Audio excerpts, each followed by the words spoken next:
Hola, soy María Eugenia Larreina y soy investigadora predoctoral en la Universidad Autónoma de Barcelona. Me gustaría comenzar agradeciéndole la invitación a participar a Sergio Vera Valencia y también al comité organizador por todo el trabajo que están haciendo para que esta primera Feria Internacional de Videojuegos Inclusivos sea un éxito. Mi presentación se titula ¿Cómo medir la accesibilidad de un videojuego? Un análisis cuantitativo y cualitativo. Voy a utilizar unas diapositivas, así que voy a describir los elementos visuales para quien lo necesite. Y hablando de audiodescripción, tengo el pelo negro a la altura de la barbilla, flequillo recto, ojos oscuros y hoy llevo un jersey gris. En los últimos años ha habido grandes avances en la accesibilidad a los videojuegos. Antes apenas podíamos elegir entre varias opciones de dificultad, pero ahora podemos modificar nuestra experiencia para que se ajuste lo máximo posible a nuestras preferencias y necesidades. Por poner un ejemplo, antes los subtítulos solamente se ocupaban del diálogo de los personajes en las cinemáticas, pero ahora tenemos subtítulos para todos los elementos auditivos, colores que identifican a los personajes y también flechas que indican la procedencia del sonido. Aún así, esto no está presente en todos los videojuegos, pero cada vez es más y más común. En esta diapositiva voy a hablar de 4 videojuegos que se lanzaron entre 2022 y 2023 que han supuesto grandes avances para la accesibilidad. Se trata de Stories of Blossom, The Quarry, Forza Motorsport y Mortal Kombat 1. La gran novedad de Stories of Blossom es que incluye opciones de accesibilidad para todos los tipos de discapacidad. Entre ellas destaca la accesibilidad visual. Tenemos un lector de pantalla y también audiodescripción para los escenarios y las acciones. El lector de pantalla puede personalizarse de muchas maneras. Por ejemplo, podemos elegir entre diferentes tipos de voces, el volumen y la velocidad. La audiodescripción es posible porque es un juego bastante pausado y tenemos suficiente tiempo para describir todo lo que vemos en la pantalla.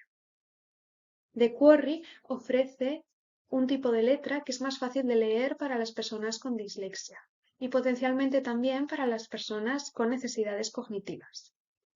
Forza Motorsport nos da una experiencia de conducción muy realista y un modo asistido que nos va a ayudar con las partes con las que tengamos más dificultades, por ejemplo, al derrapar. También hay un lector de pantalla que nos da toda la información que está disponible en la interfaz, como por ejemplo la velocidad a la que va el coche. Por último, Mortal Kombat 1 tiene muchísimas opciones para las personas con discapacidad motora, como la posibilidad de reasignar los controles. Y también tiene audiodescripción para algunos eventos del videojuego. Todas estas opciones están muy bien y apenas he mencionado algunas a modo de ejemplo. Cada videojuego tendrá opciones de accesibilidad diferentes dependiendo de su género, de la plataforma en la que se juegue y de las mecánicas que tenga. Por ejemplo, como he dicho antes, en Stories of Blossom la audiodescripción es posible porque es un juego muy pausado, pero en otro, como Forza Motorsport, en la que necesitamos un tiempo de reacción más rápido, probablemente no sea la mejor solución. Entonces, ¿cómo podemos medir la accesibilidad? ¿Cómo podemos comparar la accesibilidad de dos videojuegos para saber a cuál podremos jugar de una manera más cómoda? Bueno, para esto existen diversas estrategias. Por ejemplo, podemos contar cuántas opciones de accesibilidad tiene un videojuego para cada una de las necesidades que tengamos. Y de este modo, a cuantas más opciones de accesibilidad, más accesible será de jugar.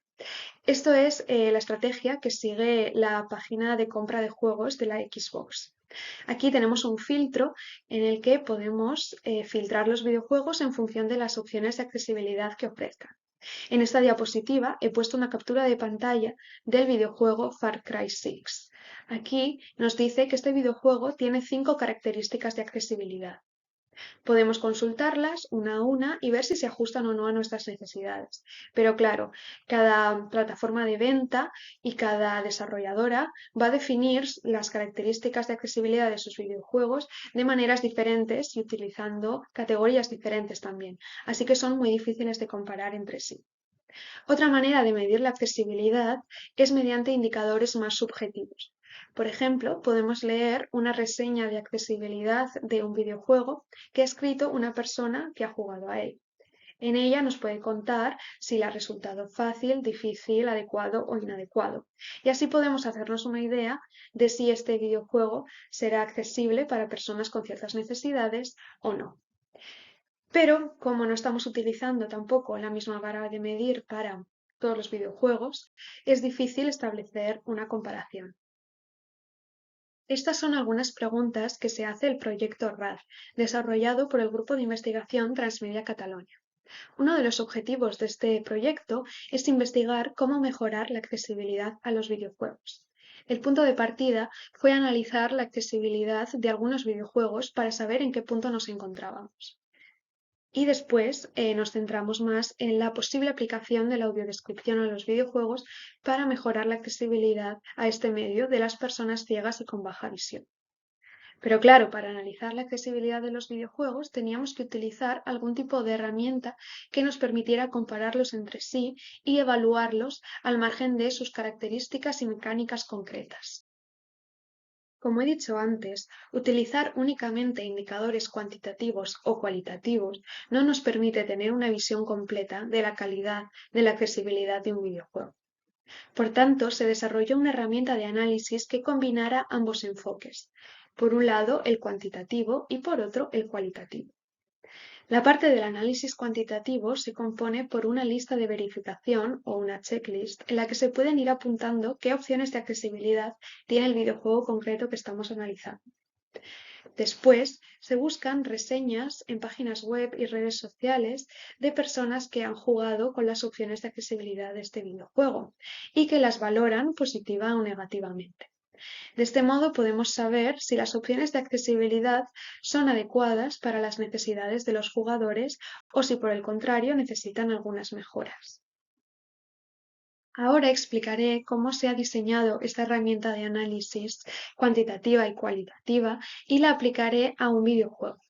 El videojuego que he elegido es The Last of Us Parte 2, lanzado en 2020, porque es uno de los más accesibles hasta la fecha. Empezando por el análisis cuantitativo, explicaré cómo se ha desarrollado la lista de verificación. Toda la información que voy a contar ahora está publicada en un artículo de Games and Culture de 2023 que se titula How Accessible is this Video Game? An Analysis Tool in 2 Steps. En la diapositiva he puesto la referencia para quien la quiera consultar. El primer paso para desarrollar la lista de verificación fue consultar qué guías de accesibilidad existen y qué recomendaban para desarrollar videojuegos accesibles. Cuáles eran las opciones que consideraban que mejorarían la accesibilidad a los videojuegos. Se eligieron 4 guías para representar las opiniones de los jugadores con discapacidad, los desarrolladores de videojuegos y también los investigadores sobre el tema. La primera guía que se eligió es Accessible Reference Guides, publicada en la página web Can I Play That? Estas guías están escritas por jugadores con discapacidad y se representan las necesidades de los jugadores con discapacidad cognitiva, auditiva, visual y motora. Son guías escritas desde un punto de vista más personal y en ellas cada jugador dice un poco pues, lo que necesita y lo que le gustaría que tuvieran los videojuegos para poder jugar sin barreras. Por tanto, tienen una perspectiva más personal y se basan mucho en la experiencia de juego. La segunda guía que se eligió fueron las Xbox Accessibility Guidelines. Estas las desarrolló la empresa Xbox y son mucho más técnicas. En ellas se dan ejemplos concretos de buenas prácticas, preguntas que se tienen que hacer los desarrolladores antes de empezar a desarrollar su videojuego para evitar barreras de accesibilidad y también especificaciones técnicas de cómo se debe desarrollar este videojuego para que sea accesible. La tercera guía que se eligió fueron las Game Accessibility Guidelines. Estas son diferentes a las otras dos porque le dan más importancia a algunas opciones de accesibilidad que a otras. Hay 3 niveles de priorización, el básico, el intermedio y el avanzado. En las opciones básicas tenemos las que tiene que cumplir un videojuego sí o sí para garantizar la interacción con el jugador. Las intermedias y las avanzadas son ya más específicas y más complicadas de implementar porque hay que ajustarlas a cada mecánica del videojuego. Estas guías también clasifican las necesidades de accesibilidad en accesibilidad motora, cognitiva, visual y auditiva. También hay otra categoría más general en la que se ponen recomendaciones que no entran en ninguno de estos perfiles. La última guía que se analizó fue las Accessible Player Experience publicadas en la página web de la Fundación The Able Gamers. Esta guía es también diferente a las anteriores. En ella se priorizan algunas opciones de accesibilidad sobre otras según dos patrones. El primer patrón se llama el patrón de acceso. En este tenemos todas las opciones de accesibilidad que harían falta para que un jugador pueda interactuar con el videojuego al nivel más básico. Es decir, desde pulsar el botón para encender la consola, hasta utilizar el mando, hasta recibir los estímulos del videojuego que pueden ser visuales, auditivos o hápticos. Después, una vez se hayan garantizado estas primeras opciones de accesibilidad, pasamos a las opciones de accesibilidad del patrón de jugabilidad. Aquí estamos hablando de personalizar las mecánicas del videojuego para que se ajusten a nuestras necesidades. Un ejemplo sería cambiar la dificultad del videojuego, pausarlo o saltarnos algunas secciones que no podemos, en las que no nos las podemos pasar, ¿no? Por las categorías o las características que tenga este videojuego. Y una vez se han garantizado las opciones de accesibilidad del patrón de acceso y de jugabilidad, tendremos una experiencia de juego accesible, que es el objetivo de estas guías. Después de revisar estas 4 guías, se identificaron 244 recomendaciones diferentes. Estas 244 se codificaron y se clasificaron en los patrones de acceso y de jugabilidad que acabo de mencionar. Dentro de cada uno de estos patrones también se generaron categorías más específicas para que la clasificación fuera más concreta. Algunos ejemplos de estas categorías son opciones del controlador que tienen que ver pues, con el mando o el teclado o el dispositivo que se utilice para interactuar con el juego. Las opciones de presentación que tienen que ver con los estímulos que he dicho antes y cómo se pueden personalizar. O las opciones de socialización que tienen que ver con cómo nos podemos comunicar con otros jugadores, sobre todo en los videojuegos multijugador en línea. Esta clasificación dio como resultado una lista de verificación con 41 opciones de accesibilidad. 23 de ellas pertenecen al patrón de acceso y 18 al patrón de jugabilidad. Esta lista de verificación está organizada en 2 columnas. Por un lado tenemos las opciones de accesibilidad y después otra columna en la que se puede indicar si esta opción está disponible, no está disponible o no se aplica al videojuego. Ahora vamos a hablar de cómo se aplica esta lista de verificación a un videojuego concreto, en este caso The Last of Us Parte 2. En esta diapositiva he puesto una captura de pantalla del comienzo de la lista de verificación para que tengamos un ejemplo. Podemos ver estas 2 columnas que acabo de explicar, la de la opción de accesibilidad y la de la disponibilidad, y luego las clasificaciones interiores dentro de este patrón de acceso, en este caso. La primera de ellas, que está en esta captura de pantalla, es la posibilidad de jugar con un controlador alternativo. En este caso, como The Last of Us Parte 2 estaba disponible en la PlayStation 4 cuando se realizó este análisis, podemos ver que no había posibilidad de jugar con algo que no fuera el mando oficial de la PlayStation 4. Así que en la columna de disponibilidad pone que no está disponible esta opción. También podemos ver aquí algunas opciones de control. Por ejemplo, ¿es posible reconfigurar los controles en este videojuego? La respuesta es que sí. Y de hecho este videojuego permite una personalización muy extensa de los controles. Otra de las categorías es, por ejemplo, si es posible no pulsar repetidamente el mismo botón para realizar algunas opciones, ¿no? Porque esto puede ser una dificultad para las personas con discapacidad motora. Una vez más, la respuesta es que sí, esta opción está disponible. Y la tercera opción que tenemos en esta captura de pantalla es si podemos personalizar la sensibilidad del controlador. Y en este caso, por las características del mando, no es posible. Ahora vamos a ir viendo ejemplos concretos de The Last of Us. En las diapositivas he puesto una captura de pantalla de cada uno de los ejemplos que iré explicando.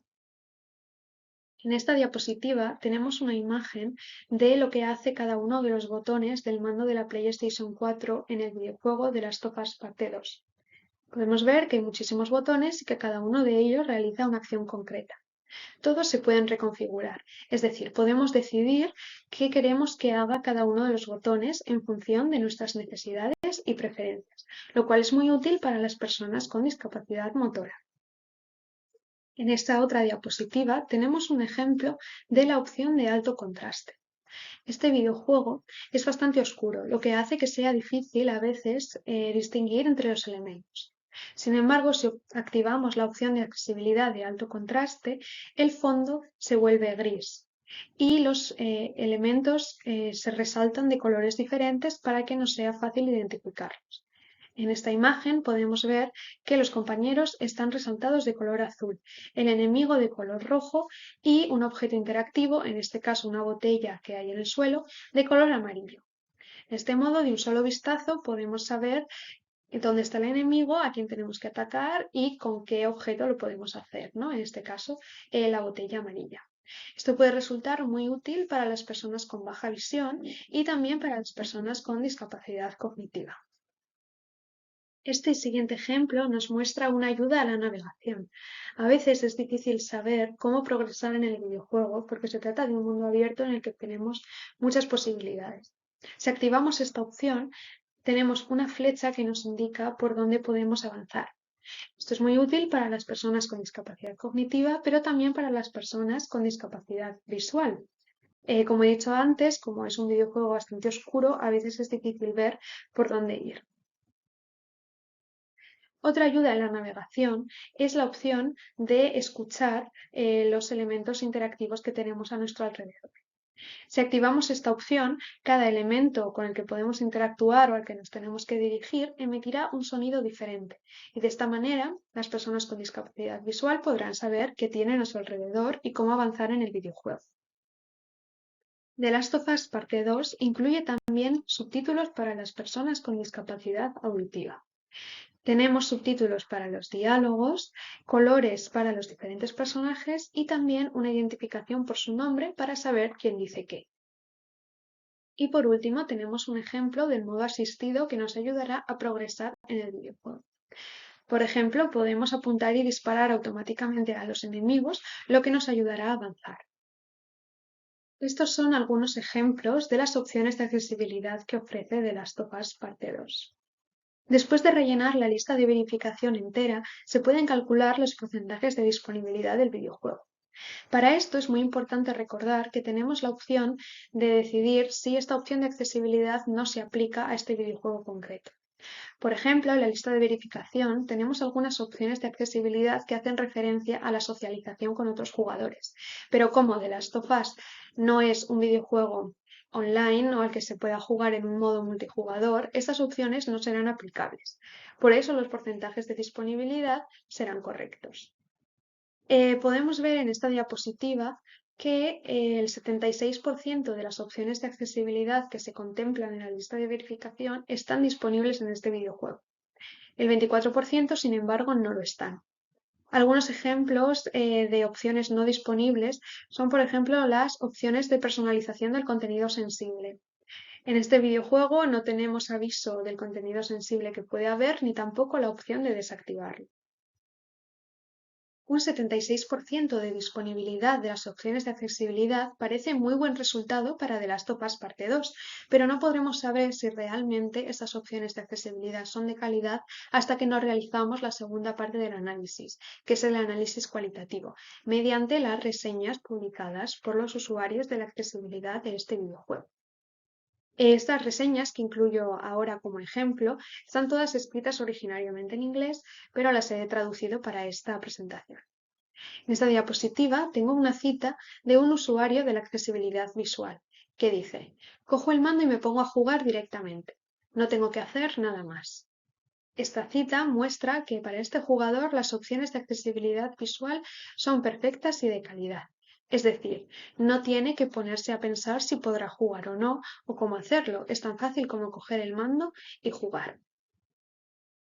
En esta diapositiva he incluido una cita de un usuario de la accesibilidad motora del videojuego, que dice: las opciones no se ajustan a mis necesidades y no puedo jugar, pero me siento orgulloso de que las personas con discapacidad estén cambiando las cosas.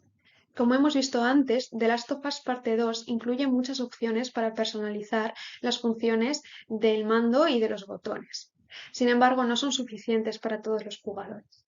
Esta cita nos da un ejemplo de cómo las necesidades de cada jugador serán muy diferentes, aunque se metan todas un poco dentro del mismo saco que es la accesibilidad motora. Por eso, cuantas más opciones de personalización tenga un videojuego, más opciones tendrán las personas con diferentes necesidades de poder interactuar con él. En este caso, tal vez para este jugador hubiera sido útil que el videojuego ofreciera la posibilidad de jugar con un dispositivo de entrada alternativo, por ejemplo, otro tipo de mando o otro tipo de dispositivo de interacción, ¿no? Y tal vez esta opción habría hecho que el videojuego fuera accesible para sus necesidades. Por último, he incluido una cita de una persona usuaria de la accesibilidad auditiva, que dice: el verdadero valor de The Last of Us Parte 2 es que ha demostrado que la personalización es clave para crear una experiencia accesible. En esta cita volvemos a ver esta idea de la personalización, que permitirá a los jugadores con necesidades muy diferentes configurar su experiencia para que sea lo más accesible posible en función de lo que necesitan y de lo que prefieren. Aquí entra otra idea muy importante que es la de la usabilidad. Es decir, la configuración tiene que ser a su vez accesible. Si tenemos muchas opciones de accesibilidad y de personalización, puede que sea difícil navegar entre ellas y ajustarlas según lo que necesitamos. Para superar este problema, The Last of Us ofrece 3 configuraciones predeterminadas de accesibilidad: una para la accesibilidad motora, otra para la visual y otra para la auditiva. Si activamos uno de estos perfiles ya preconfigurados, se activarán automáticamente todas las opciones de accesibilidad que los desarrolladores de este videojuego consideran que necesitaremos para nuestras necesidades. Sin embargo, es importante también que podamos configurar nuestra experiencia de manera individual. Es decir, podemos activar esta preconfiguración y luego ajustar individualmente, activar y desactivar algunas de las opciones, según lo que necesitemos, pero también según nos vamos acostumbrando más y más al juego. Y tal vez si queremos tener una experiencia un poco más complicada, podemos desactivar alguna de estas opciones que los desarrolladores han considerado que nos van a ayudar. En este punto es el momento de sacar algunas conclusiones sobre el análisis del videojuego de Last of Us Parte 2 y también sobre la herramienta de análisis cuantitativo y cualitativo. Como hemos visto en esta presentación, la adecuación de las opciones de accesibilidad depende de las preferencias y las necesidades de los usuarios. Es decir, lo que puede ser útil para un jugador puede ser insuficiente para otro. Por eso, cuanto mayor sea la personalización de las opciones de accesibilidad, más accesible será el videojuego. La herramienta de análisis puede aplicarse a todo tipo de videojuego, plataforma y perfil de accesibilidad porque no se han clasificado las opciones de accesibilidad según las necesidades. Esto se ha hecho con la idea de que cada persona es diferente y lo que es útil para una persona no lo será para otra, ¿no? Entonces, esto es una manera también de tener en cuenta esta diversidad. Y por último, en ocasiones, recoger los datos cualitativos mediante las reseñas publicadas en Internet puede ser una limitación, sobre todo para los videojuegos menos conocidos o los más independientes, porque podemos no tener un número lo suficientemente grande de reseñas como para sacar conclusiones generales. Por eso se podrían hacer entrevistas específicas con los usuarios de la accesibilidad para preguntarles cómo juegan y qué necesitarían para que los videojuegos fueran más accesibles. En definitiva, la accesibilidad a los videojuegos va a seguir teniendo un papel muy importante en el futuro y también va a ser una manera de que los videojuegos sean cada vez más inclusivos y que así podamos jugar todos juntos. Para terminar, me gustaría agradeceros mucho vuestra atención, también agradecerle a la organización de esta primera Feria Internacional de juegos inclusivos y decir que esta presentación ha contado con el apoyo del proyecto RAD y del proyecto WELL, la red de transferencia del conocimiento SARSA AccessCat y el grupo de investigación Transmedia Catalunya. Muchas gracias.